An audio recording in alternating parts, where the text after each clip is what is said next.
So you want me to believe that Osama bin Laden was in Abbottabad, but where are the proofs? Where are the pictures? I mean, Osama bin Laden, the world's most wanted terrorist, the terrorist because of whom America invaded Afghanistan, destabilized the Middle East and killed millions of people. And yet, after supposedly killing him, not a single picture was released. None. Within 24 hours, the body was dumped in the sea. In 2013, the Judicial Watch filed a case against the Pentagon in the Columbia District Court under the Freedom of Information Act. And they demanded evidence, pictures of Osama bin Laden before or after he was killed. And Pentagon, to the shock, said that we don't have any pictures. And this is documented in the court proceedings. Then the CIA intervened and said that we have 52 responsive details of Osama bin Laden, but we cannot release the pictures. And the excuse was, quote unquote, it will create anti-America propaganda.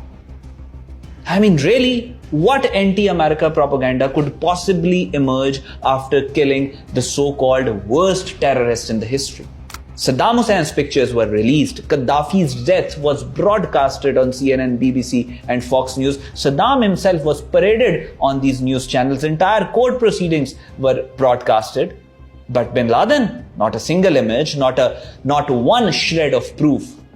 Why the double standards? Why hide the evidence if the story is true? And on top of it, no DNA evidence or autopsy report of bin Laden's body was published. When Saddam was killed, his DNA report was shared. And now let me talk about the White House version of events, which itself is a circus of contradiction.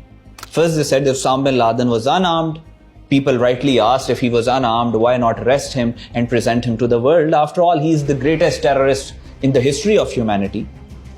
Then suddenly the story flipped. Now he was armed. And both these stories were official statements of White House. Within days, it flipped, and now Osama bin Laden was armed and he used his wife as a human shield, and SEALs had to open fire. I mean, which one of them is true? And even the SEALs, Robert O'Neill says that Osama bin Laden was shot in the head, while another SEAL says no, he was shot in the chest first. Two different stories of the historic operation watched live by the President Barack Obama. And yet, no consistency, no clarity, and they cannot even identify how Osama bin Laden was killed.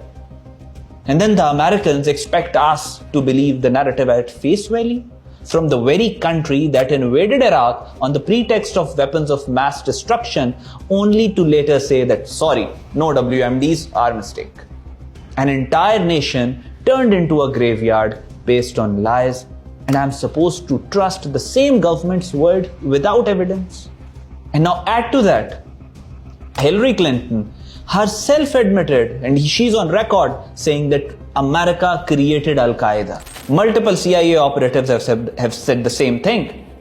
And Donald Trump, the sitting president of the United States, openly declared that Obama and Hillary Clinton created ISIS and Daesh. And you know it very well how these groups are interconnected with Al-Qaeda. So when America itself admits to creating these monsters, which they claim to have been fighting for the past 20 years, why should I unquestioningly accept the narrative about killing Osama bin Laden in Abbottabad? Because at the end of the day, after all these contradictions, after all these loopholes in the story of Osama bin Laden's death, asking me to believe that bin Laden was in Abbottabad without any proof is nothing short of an insult to my intelligence, to my logic, to my basic comprehension skills. Until there is no solid proof like the world was shown with Gaddafi and Saddam Hussein, I will not believe it. If any world leader shamelessly says that Osama bin Laden was in Pakistan, they have to add some proofs to their story. They have to show us the evidence. The burden of proof is on them, not on Pakistan.